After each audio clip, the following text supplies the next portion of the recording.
Live from Gahanna, WGLH TV presents Lincoln Live. With Lily Sager and Reese Thompson. Some great news for the oldest students in our school, and it could save lives. How are students feeling about being all in? We hit the hallways to find out. And who is St. Patrick, and why is there a day named after him? We will explain. This is Lincoln Live. Good morning, Lincoln. Happy St. Patrick's Day. I'm Lily Sager. And I'm Reese Thompson. Good morning, Lily. How's your day been so far? It's been good. It's been feeling like a long week, but I'm so excited that I get to anchor with you today. How about you, Reese? I'm definitely tired, but it's been a good week. Today we start with a big announcement that will have a direct impact on students, their families, and our school. That's because the COVID-19 vaccine is scheduled to be available to Ohioans aged 16 and older within the next 2 weeks. Governor DeWine made the announcement yesterday. The governor said, quote, "It's a moral imperative that we move as quickly as we can to vaccinate all Ohioans," end quote. So what are the benefits for our upperclassmen getting vaccinated? We asked Dr. Wright. Right now, the research shows that if you do contract COVID, you are at much less risk of developing any kind of complications.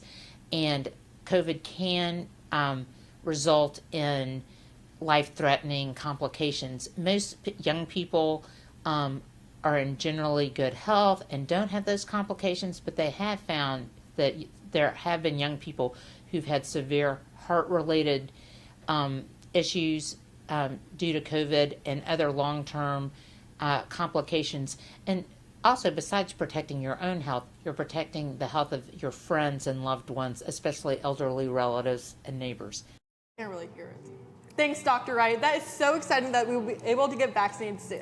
Everyone here at Lincoln can agree that this week has been a huge transition. It has, and we wanted to see how other students are adjusting to the new schedule. Here are their opinions. It's kind of nice to get to see everyone back in the building.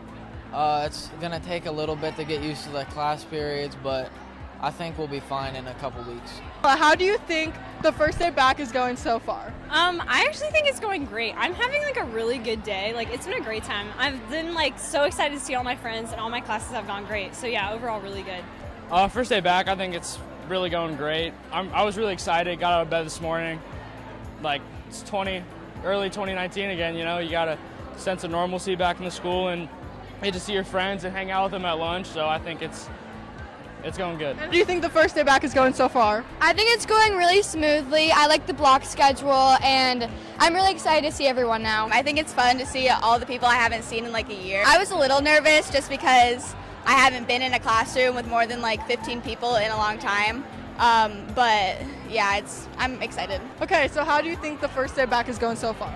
I think it's going pretty well. I'm excited to be back and seeing people again. Were you excited to come back, or were you a little nervous? It was a little bit of both. It's nice, being able to have the full school experience, but also, it's different. It's been going fine. It's very different from our normal routine and how we did things before Blue and Gold came together. The day's been pretty good. I've been able to see my friends that were in the Blue Hybrid group, finally getting back to a sense of normality with everyone back in school. Thanks, everyone. We have a variety of new enrichment activities here at Lincoln. One in particular is focusing on your mental health. So why did they decide to make the club? Here's Lex Ratty and Joe Perry with more on the new mental health club.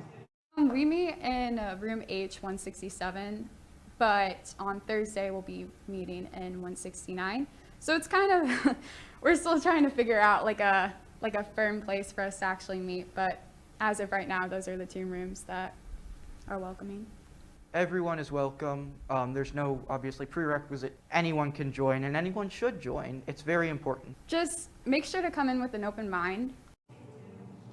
Thanks, guys. Now that some COVID restrictions are starting to lift and things are getting back to normal, classes have been able to proceed with activities they couldn't do earlier this year.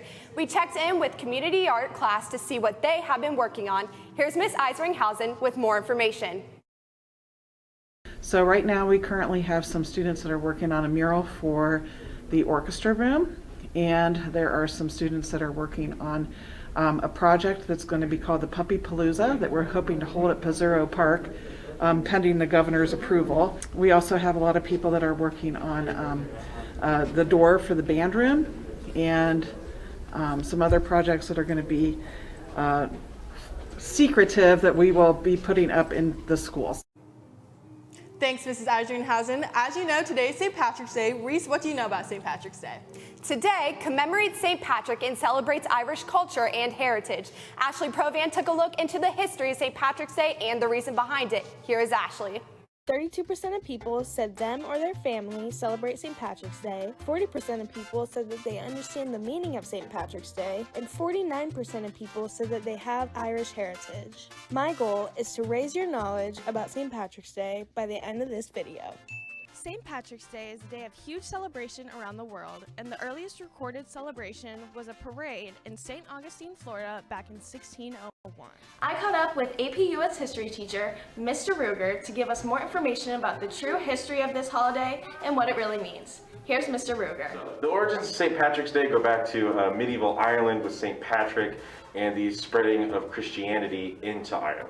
And so in the United States, though, it's celebrated so widely across the country due to our large Irish immigration as a result of the Irish potato famine and then movement into the cities, specifically like Boston, New York, and Chicago. So St. Patrick was someone who was actually brought into the Catholic Church from a very early age due to being captured. And then he studied in the church and came back to Ireland to spread Christianity, and then later on became a saint. Oftentimes in the United States, we associate St. Patrick's Day with the color green. So oftentimes people wear different type of clothing, shoes, pants, shirts, hats, necklaces, all green. In various cities like Chicago is famous for dyeing their entire river green. In the United States version, it's more of a celebration of Irish culture rather than the specific focus on actual St. Patrick, where in Ireland it's typically more of a focus on St. Patrick and the Christian origins. So that would be a major difference between the Irish version and the American version. Thanks, Mr. Ruger. I honestly didn't really know that about St. Patrick's Day. This holiday has evolved into many celebrations of Irish culture with parades, special foods, music, dancing, and most importantly, wearing a whole lot of green. This is Ashley Provan for Lincoln Live.